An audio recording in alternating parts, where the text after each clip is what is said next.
Imagine if the follow-up to one of cinema's greatest action thrillers could ever truly outshine the original. But what if the villains in those sequels still left us craving more, sparking endless debates among fans? That's the tantalizing legacy of the Die Hard franchise, where Jeremy Irons stepped in as Simon Peter Gruber in Die Hard with a Vengeance, etching out a villain who, while not eclipsing Alan Rickman's iconic hands, carved his own unforgettable niche. And this is the part most people miss. It wasn't just Irons' acting chops that made Simon stick.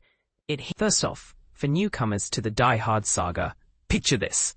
The original 1988 film, directed by John McTiernan, stars Bruce Willis as John McClane, a tough NYPD detective battling terrorists led by Hans Gruber, played brilliantly by Alan Rickman, at a Christmas party in Nakatomi Plaza.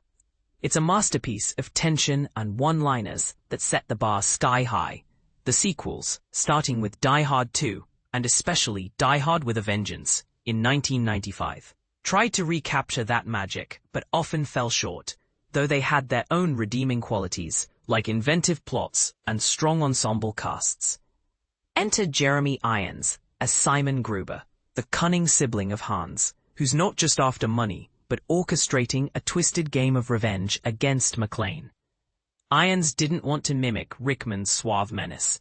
Instead, he infused Simon with a playful, almost theatrical flair that made him stand out.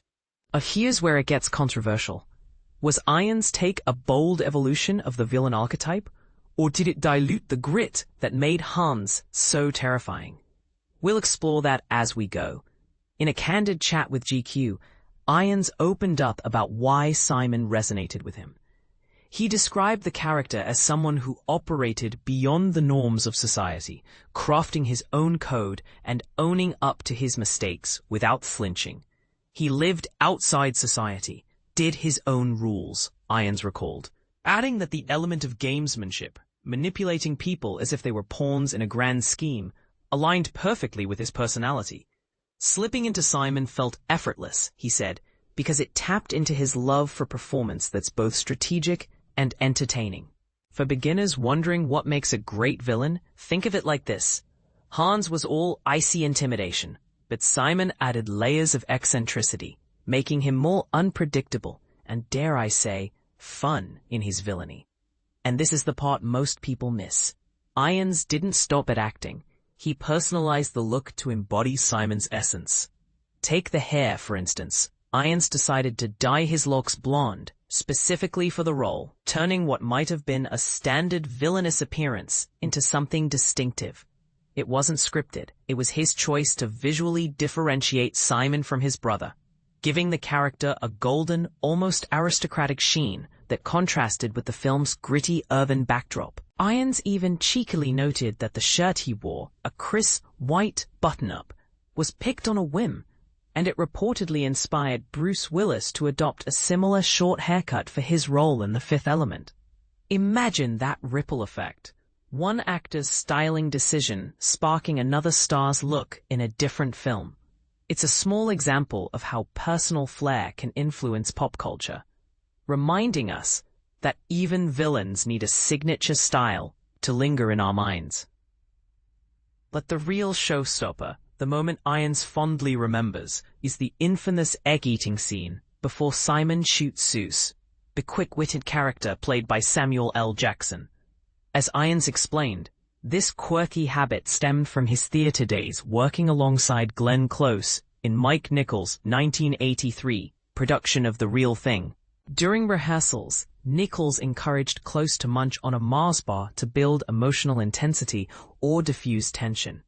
Irons adapted this trick for himself, using it in films like David Cronenberg's Dead Ringers, where it added to the psychological unease of a dual role, and Adrian Lyne's Lolita, where it subtly underscored the character's complex impulses. For Simon, the egg served a similar purpose. It was a comic relief valve, a way to take the edge off. Before committing a cold-blooded act, food, Irons mused, can be a double-edged sword in acting, sometimes cumbersome, but incredibly handy for grounding scenes or adding humanity to otherwise monstrous characters.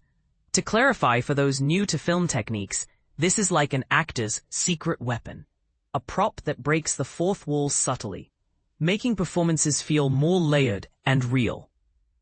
But here's where it gets controversial. Is using food for comedic effect in a high-stakes action scene genius or gimmicky? Does it humanize a villain too much, making them less frightening? Sponsored content. Where would you rank Jeremy Irons' Simon Peter Gruber in Die Hard with a Vengeance as far as the actor's performances go? Was he a worthwhile villain compared to Hans? Did the sequels deserve more credit, or were they forever doomed by the original's shadow? And what do you think of Irons' egg trick? Was it a stroke of brilliance or just a quirky distraction? Share your thoughts below and let's debate. Does a villain's charisma trump sheer terror? Source: GQ. https://www.youtube.com/about the author. Favorite movies: 12 Angry Men, 2001, A Space Odyssey, All the President's Men, Read More, Almost Famous, Annie Hall, Bicycle Thieves, Carnal Knowledge, Cinema Paradiso, Dick Tracy, Double Indemnity, Halloween, Harold and Maude, In Bruges, The Killing, Magnolia, Minnie and Moskowitz, Modern Times, Paris, Texas, Rosemary's Baby, Taxi Driver, Likes, Film History, Movie Marathons, Top 5 Lists, Black Coffee, The Muppets, Read More, 90s Alternative New Hollywood, Groucho, Zevon, That Picture of Dali Walking an Anteater,